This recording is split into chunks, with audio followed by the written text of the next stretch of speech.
2. The Law and the Ban. A very important declaration which is a part of the declared law is Deuteronomy 7:9-15. Know therefore that the Lord thy God, he is God, the faithful God, which keepeth covenant and mercy with them that love him and keep his commandments to 1,000 generations, and repayeth them that hate him to their face, to destroy them. He will not be slack to him that hateth him, he will repay him to his face. Thou shalt therefore keep the commandments, and the statutes, and the judgments which I command thee this day to do them. Wherefore it shall come to pass, if ye hearken to these judgments, and keep and do them, that the Lord thy God shall keep unto thee the covenant and the mercy which he sware unto thy fathers. And he will love thee, and bless thee, and multiply thee.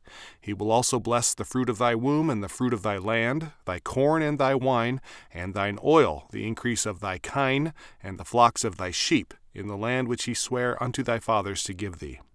Thou shalt be blessed above all people. There shall not be male or female barren among you, or among your cattle. And the Lord will take away from thee all sickness, and will put none of the evil diseases of Egypt, which thou knowest, upon thee, but will lay them upon all them that hate thee.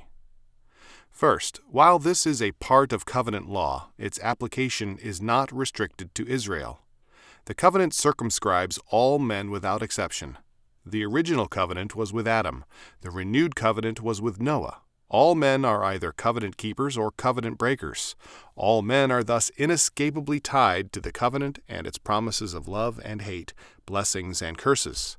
Christ, in renewing the covenant, made it clear that all men were involved in it, according to John 12:32-33, "And I, if I be lifted up from the earth, will draw all men unto me." This he said, signifying what death he should die. By becoming the sacrifice, the priest, and the divine renewer of the covenant of God with man, Jesus would draw all men to him, that is, become the principle of judgment and of salvation, of curses and of blessings. The covenant and the law of the covenant, as well as the Lord of the covenant, thus judge every man. Second, the covenant God identifies himself as God, the faithful God, which means in rights words that, quote, he alone is sovereign Lord, and he is reliable, trustworthy. What he has said he will do, end quote. An aspect of God's trustworthiness is his jealousy, his wrath, hate, and judgment of those who despise his covenant and law. God promises love and hate as an aspect of his absolute justice and faithfulness. Third, this means retribution. He promises to repay those who hate him by destroying them. He does not delay with those who hate him, but repays them personally. Deuteronomy 7:10, Berkeley version. Thus, retribution is an aspect of God's law which men must apply, because it is first of all God's principle of operation which he applies. Those whom he loves, that is, those who obey his covenant law, he blesses with fertility of womb, of land, of flocks and herds, and freedom from the notorious evil diseases of Egypt. Fourth, God asserts his sovereign rights. In verse 12, he refers to his quote-unquote judgments, as W.L. Alexander has pointed out, quote, judgments, that is, rights, rightful claims. God, as the great king, has his rights, and these are to be rendered to him by his subjects and servants, end quote. Kyle and DeLeach interpreted judgments in Deuteronomy 4:1 to mean, quote, rights, all that was due to them, whether in relation to God or to their fellow men, end quote. However, God's law is an assertion of God's righteousness and rights over mankind.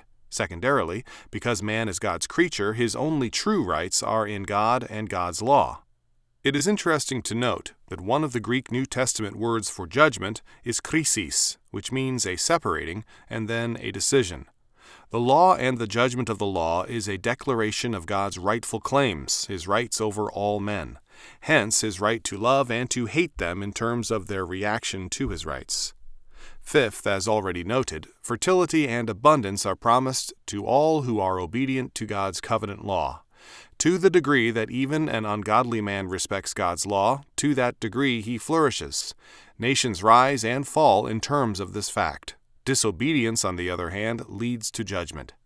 This brings us to a point of especial importance. It was stated earlier that the covenant circumscribes all men without exception. Covenant keepers are blessed, and covenant breakers are cursed. This is apparent in the quote-unquote ban which precedes and follows Deuteronomy 7:9-15, verses 1 through 8 and 16 through 26. Israel was called upon to cast out and destroy the inhabitants of the land, because now their iniquity was full. Genesis 15:16. The whole point of the ban was that these Canaanite peoples were morally offensive to God. Deuteronomy 20:16 through 18. The ban could be issued only by God, not by man. By the ban, God declared a people to be outside the law and under sentence of death. The ban is the reverse of communion, and it declares the end of communion with God and man. The banned people are given over to death as their judgment. Communion and community can exist where there are strong personal differences and enmity. Vanderloo cites a good example of this. Quote, "Today the finest example is still the peasant, who has no quote-unquote feelings, but simply belongs to his community, as contrasted with the citoyen invented in the 18th century. Even peasants who fight or engage in lawsuits remain neighbors and brothers. A peasant in the eastern Netherlands who has a mortal enemy in the village nevertheless knows that on market days he is obliged to greet his foe and walk up and down with him once when the peasant community of the whole district is gathered in the country town, thus demonstrating to the eyes of quote-unquote strangers the fellowship of the village, ad oculos." End quote. The point in such a custom is this: disagreement exists, lawsuits are in process, but such differences are a part of life in a community and a form of community. Thus, differences are inescapable in every marriage. With godly people, the differences serve to increase the areas of communion and agreement by bringing problems to the surface for settlement. A community requires dissension and disagreement in order to have progress. The ban, instead, means the end of community. It indicates a situation beyond disagreement. It means that the curse has taken over. The relationship of community and disagreement is well illustrated by an incident in a small California farm area in 1970. A woman notorious for her brawling and argumentative ways tried to start a major argument with Mrs. E.S., whom she had met only once before. Mrs. S., with a superb feminine logic and wisdom, walked out on her, observing, quote, "Don't pick a fight with me. I don't know you that well." End quote. Her point was well taken. There was no community whatsoever between them, and thus no ground whatsoever for any communication or any disagreement. The ban is more than the absence of community. It is rather the end of all community, of any possible agreement or disagreement. The Jewish custom of reading the service of the dead over a member of the family who has transgressed beyond a certain point is a very sound one. The person is then under the ban.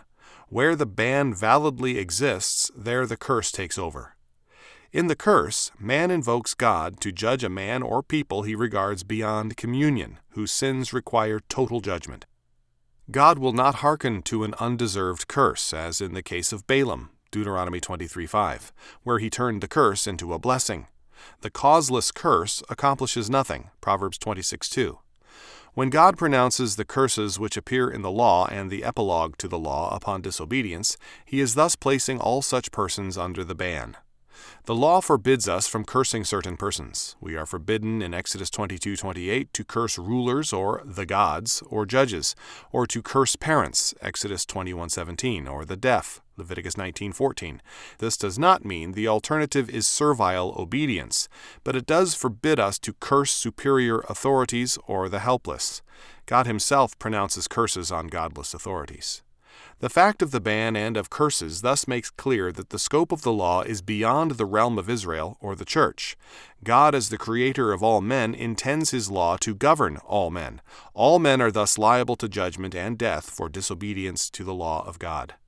The Talmud, in dealing with land laws, insisted on God's ownership of the earth.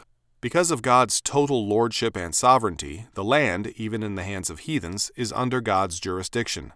The heathen thus are accountable, according to the Talmud, to God for the care of the earth under law, and for the payment of the tithe.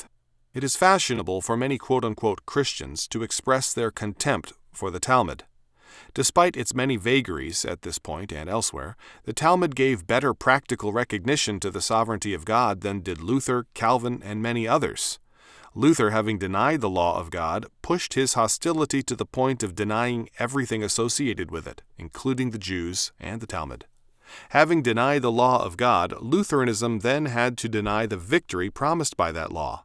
Accordingly, in the Augsburg Confession, Article 17, in the last paragraph, it is declared of the Lutheran churches that, quote, "They condemn others also who now scatter Jewish opinions, that before the resurrection of the dead the godly shall occupy the kingdom of the world, the wicked being everywhere suppressed. The saints alone, the pious, shall have a worldly kingdom, and shall exterminate all the godless." End quote.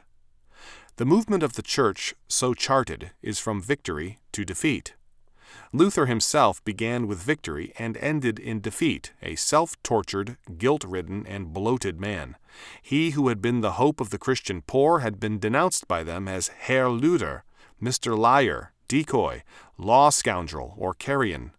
Luther could rightfully plead that his was not a theology of social revolution, but he had raised false hopes among the peasants. Sola Scriptura was his standard, the Word of God alone.